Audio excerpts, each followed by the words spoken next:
অচিৰেই জন অৰণ্যলৈ ঘূৰি আহিব পৰেশ বৰুৱা। ৪২ বছৰীয়া সংগ্ৰামৰ অৱসান ঘটাই ইতিমধ্যে পৰেশ বৰুৱা জন অৰণ্যলৈ অহাৰ আচলতে ইংগিত ইতিমধ্যে ইউনিউজ এনিৰ হাতত আঁকি পৰিছে।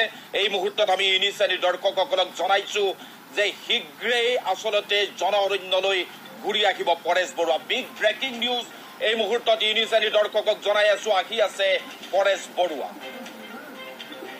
৪২ বছৰীয়া সংগ্ৰামৰ অৱসান ঘটাই সন্ধিপত্ৰত স্বাক্ষৰ কৰিবলৈ সাজু হৈছে পৰেশ বৰুৱা। এই তথ্য ইউনিউজ এনিৰ হাতত আহি পৰিছে।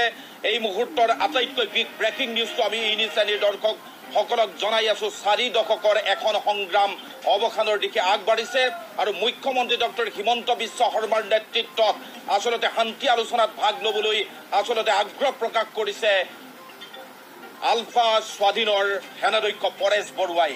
এইটো এটা খুব গুৰুত্বপূৰ্ণ কথা। আমি এটা বাক্য আমি আপোনালোকক উদ্ধৃতি হিচাপে দিছো যে মুখ্যমন্ত্ৰী ডক্টৰ হিমন্ত বিশ্ব শৰ্মাই সেটেল কৰিব আলফাৰ সমস্যা। জন অৰণ্যলৈ অহাৰ বাট প্ৰশস্ত হৈ পৰিছে আচলতে পৰেশ বৰুৱাৰ ক্ষেত্ৰত। আলফাই 15 আগষ্টত নিদিলে অসম বন্ধ, ইয়াৰ পৰাই আচলতে এটা সেউজ সংকেত লাভ কৰা হৈছে যে পৰেশ বৰুৱা শীঘ্ৰেই আচলতে অসমলৈ ঘূৰি আহিব আৰু এছিয়া মহাদেশৰ যিকোনো এখন দেশত হ'ব পাৰে ত্ৰিপাক্ষিক শান্তি আলোচনা। এই তথ্য ইউনিউজ এনিৰ হাতত আহি পৰিছে। লগতে আমি জনাইছো যে আলোচনাপন্থী আলফাৰ সমৰ্থন মুখ্যমন্ত্ৰী হিমন্ত বিশ্ব শৰ্মালৈ। মুখ্যমন্ত্ৰী ডক্টৰ হিমন্ত বিশ্ব শৰ্মাই আলফা স্বাধীনৰ সমস্যা সমাধানৰ বাবে আলফাৰ সমস্যা সমাধানৰ বাবে যেনেধৰণে উদ্গ্ৰীৱ হৈ পৰিছে আচলতে এই যিটো প্ৰক্ৰিয়া, এই প্ৰক্ৰিয়ালৈ পূৰ্ণ সমৰ্থন জনাইছে অৰবিন্দ ৰাজখোৱা নেতৃত্বাধীন আলোচনাপন্থী আলফা গোটে। অত্যন্ত গুৰুত্বপূৰ্ণ খবৰ এই মুহূৰ্তত আমি ইউনিউজ এনিৰ দৰ্শকসকলক জনাই আছো যে ৪২ বছৰীয়া ইতিহাসত প্ৰথমবাৰৰ বাবে স্বাধীনতা দিৱসত প্ৰতিবাদ সাব্যস্ত নকৰিলে আলফা স্বাধীনৰ মুখ্য সেনাধ্যক্ষ পৰেশ বৰুৱাই।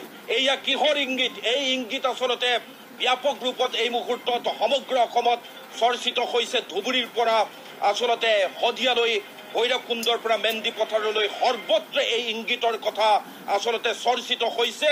শান্তি আলোচনা ত্বৰান্বিত হোৱাৰ এয়া ইংগিত বুলি আচলতে ইতিমধ্যে আচলতে এজন জ্যেষ্ঠ মন্ত্ৰীয়ে ভাষ্য প্ৰদান কৰিছে। যি ভাষ্য ইউনিউজ এনিৰ হাতত মজুত আছে, সেই ভাষ্য কিছু সময়ৰ পিছতে আমি ইউনিউজ এনিৰ দৰ্শকলৈ আগবঢ়াম। এই মুহূৰ্তত আটাইতকৈ এটা গুৰুত্বপূৰ্ণ খবৰ ইউনিউজ এনিৰ দৰ্শকক জনাই আছো যে আপোনালোকৰ মৰমৰ পৰেশ বৰুৱা শীঘ্ৰেই মুখ্যমন্ত্ৰী ডক্টৰ হিমন্ত বিশ্ব শৰ্মাৰ নেতৃত্বত জন অৰণ্যলৈ ঘূৰি আহিব। ইতিমধ্যে 3 মাহলৈ যুদ্ধ বিৰতি ঘোষণা কৰিছে পৰেশ বৰুৱা। এটা বিগ ব্ৰেকিং নিউজ আমি ইউনিউজ এনিৰ দৰ্শকক জনাইছো। ইতিমধ্যে 3 মাহলৈ যুদ্ধ বিৰতি ঘোষণা কৰিছে পৰেশ বৰুৱাই আৰু এই যুদ্ধ বিৰতিয়ে সূচাইছে যে শান্তি আলোচনা ত্বৰান্বিত হৈছে আৰু অতি সোনকালে শীঘ্ৰেই আচলতে জন অৰণ্যলৈ ঘূৰি আহিব পৰেশ বৰুৱা। মূল সুঁতিলৈ ঘূৰি অহাৰ আহ্বান জনাইছে ইতিমধ্যে মুখ্যমন্ত্ৰী ডক্টৰ হিমন্ত বিশ্ব শৰ্মাই মুকলিভাৱে এই আহ্বান জনাইছে আৰু এই আহ্বানৰ প্ৰতি আচলতে যথেষ্ট সঁহাৰি দিছে আলফা স্বাধীনৰ মুখ্য সেনাধ্যক্ষ পৰেশ বৰুৱাই।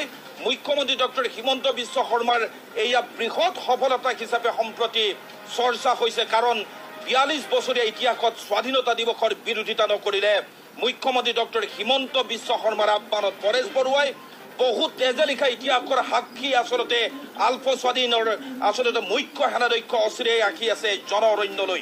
এই বিগ ব্ৰেকিং নিউজটো আমি ইউনিউজ এনিৰ দৰ্শকক জনাই আছো। শান্তি আলোচনাৰ সম্ভাৱনাৰ দুৱাৰ ইতিমধ্যে মুকলি হোৱাৰ তথ্য ইউনিউজ এনিৰ হাতত আহি পৰিছে। কোভিড পৰিস্থিতিক লৈ এই যুদ্ধ বিৰতি ঘোষণা কৰিছে বুলি পৰেশ বৰুৱা পন্থীয়ে আচলতে বিবৃতি প্ৰদান কৰিছে যদিও এয়া কিন্তু শান্তি আলোচনাৰ প্ৰথম ইংগিত। 10 মেত মুখ্যমন্ত্ৰী ডক্টৰ হিমন্ত বিশ্ব শৰ্মাৰ নেতৃত্বত নতুন চৰকাৰ গঠনৰ 5 দিনৰ পিছতেই অৰ্থাৎ 15 মেত 3 মাহৰ বাবে সামৰিক অভিযান স্থগিত ৰাখিছিল আলফা স্বাধীনৰ মুখ্য সেনাধ্যক্ষ পৰেশ বৰুৱাই। এয়া কিহৰ ইংগিত বুলি এতিয়া সমগ্ৰ আচলতে অসমত চৰ্চিত হৈছে। লগতে অত্যন্ত গুৰুত্বপূৰ্ণভাৱে মুখ্যমন্ত্ৰী ডক্টৰ হিমন্ত বিশ্ব শৰ্মাই এটা ভাষ্য প্ৰদান কৰিছে যে এই যুদ্ধ বিৰতি স্থায়ী হওক আৰু সংগঠনটোৰ সেনাধ্যক্ষ পৰেশ বৰুৱাৰ নেতৃত্বত আলফা স্বাধীনৰ আচলতে স্বাধীনে মূল সুঁতিলৈ সসন্মানেৰে ঘূৰি আহক, এনেদৰে মন্তব্য প্ৰদান কৰিছে। আচলতে এই যি বাতৰি আচলতে তথ্য ইউনিউজ এনিৰ হাতত দৰ্শকলৈ আমি আগবঢ়াইছো, এই বাতৰিৰ এটা বিশেষ আচলতে উৎস আছে। সেই উৎস হ'ল অসম চৰকাৰৰ এজন জ্যেষ্ঠ মন্ত্ৰী জ্যেষ্ঠ মন্ত্ৰীয়ে এই ভাষ্য প্ৰদান কৰিছে সেই ভাষ্য ই নিউজ এনিৰ হাতত মজুত আছে আসলতে জ্যেষ্ঠ মন্ত্ৰী ৰঞ্জিত দাসে এটা ভাষ্য প্ৰদান কৰিছে সেই ভাষ্য এই মুহূৰ্তত আমি ই নিউজ এনিৰ দৰ্শকলৈ আগবঢ়াইছো এই দিশত সুন্দৰ কিছুমান প্ৰভাৱ পৰি আহিছে আৰু মই ভাবোঁ যে আগন্তুক দিনত আলফাৰ সমস্যাটো ডক্টৰ হিমন্ত বিশ্ব শৰ্মা ডাঙৰে চেটেল কৰিব পাৰিব বুলি মই বহুত বিশ্বাসী আৰু তাৰে এইটো এটা মই ছিগনেল বুলি মই ভাবোঁ যে যিহেতু আলফা এইবাৰ ইমান বছৰৰ পিছত কোনো ধৰণৰ তেওঁলোকে বন্ধ আৰোপ কৰা নাই তেওঁলোকে বন্ধ আৰোপ কৰা নকৰাৰ ফলত কি হয় নহয় পিছৰ কথা কিন্তু আজি তেওঁলোকে বন্ধটো আমাৰ স্বাধীনতা দিৱসটো নিৰ্বাচনটো নকৰাটোৱে আমাৰ অসমবাসীৰ কাৰণে আচলতে এটা ভুল হ'ব আৰু এইটোৰ কাৰণে মই আমাৰ মাননীয় মুখ্যমন্ত্ৰী ডক্টৰ হিমন্ত বিশ্ব শৰ্মা ডাঙৰীয়াক মই ধন্যবাদ জনাইছোঁ নিশ্চয় ক'ৰবাত নহয় বা কিবা হয়তো এটা যোগাত্মক দিশত হয়তো কিবা এটা বাৰ্তা হয়তো আদান প্ৰদান হৈ আছে আৰু সেইটোৰে একো সুফল বুলি মই ভাবোঁ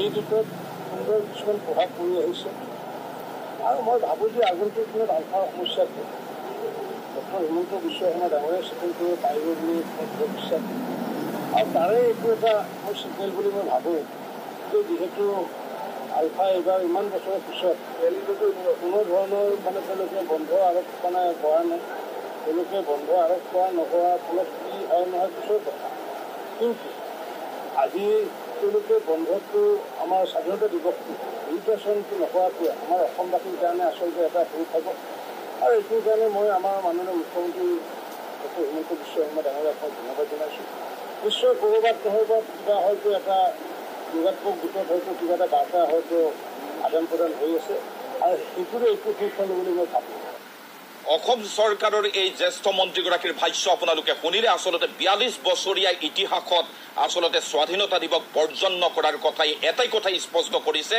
যে শীঘ্ৰে আচলতে আলোচনাত বহিব আলফা স্বাধীনৰ মুখ্য সহায়ক পৰেশ বৰুৱা পন্থী আৰু আটাইতকৈ গুৰুত্বপূৰ্ণ কথা মুখ্যমন্ত্ৰী ডক্টৰ হিমন্ত বিশ্ব শৰ্মাৰ নেতৃত্বত এই যে আলফা সমস্যা আলফা স্বাধীনৰ সমস্যা সমাধানৰ বাবে যেনে ধৰণৰ এটা পৰিৱেশৰ সূচনা হৈছে এই সমগ্ৰ প্ৰক্ৰিয়াটো কিন্তু আচলতে সম্ভৱ হৈছে মুখ্যমন্ত্ৰী ডক্টৰ হিমন্ত বিশ্ব শৰ্মাৰ বাবে আৰু শীঘ্ৰেই আচলতে জন অৰণ্যলৈ ঘূৰি আহিব পৰেশ বৰুৱা ইয়াৰ পিছতে আচলতে অসমৰ ক্ষেত্ৰত যি দশক ধৰি যি আচলতে ৰক্তাক্তৰ এক ইতিহাস আছিল এই ইতিহাস কিন্তু শেষ কৰিব মুখ্যমন্ত্ৰী ডক্টৰ হিমন্ত বিশ্ব শৰ্মা আৰু আলফা স্বাধীনৰ মুখ্য সেনাধ্যক্ষ পৰেশ বৰুৱাই আৰু সমগ্ৰ অসমৰ বাবে সমগ্ৰ বিশ্বৰ বাবে সমগ্ৰ ভাৰতবৰ্ষৰ বাবে এইয়া কিন্তু নজিৰবিহীন ইতিহাস হৈ থাকিব পুনৰ আপোনালোকক আমি স্বাগতম জনাইছো আৰু লগতে এই যি বাতৰি আচলতে এই বাতৰি যি তথ্যৰ ওপৰত আমি প্ৰস্তুত কৰিছো এই বাতৰি আচলতে যিজন জ্যেষ্ঠ মন্ত্ৰী ৰঞ্জিত দাসৰ বক্তব্যৰ পৰা এটা কথা স্পষ্ট হৈছে আৰু শেহতীয়াকৈ যিবোৰ প্ৰেছ বিবৃতি আলফা স্বাধীনৰ পৰা লাভ কৰা হৈছে অসমৰ সংবাদ মাধ্যমলৈ যিবোৰ প্ৰেৰণ কৰিছে আৰু যিবোৰ স্থিতি আচলতে প্ৰদৰ্শন কৰিছে আলফা স্বাধীনৰ মুখ্য আচলতে সেনাধ্যক্ষ পৰেশ বৰুৱাই ইয়াৰ পৰাই আচলতে স্পষ্ট হৈছে শীঘ্ৰেই জন অৰণ্যলৈ ঘূৰি আহিব পৰেশ বৰুৱা আৰু আপোনালোকে অধিক খবৰৰ বাবে চাই থাকিব ই news channel the eye of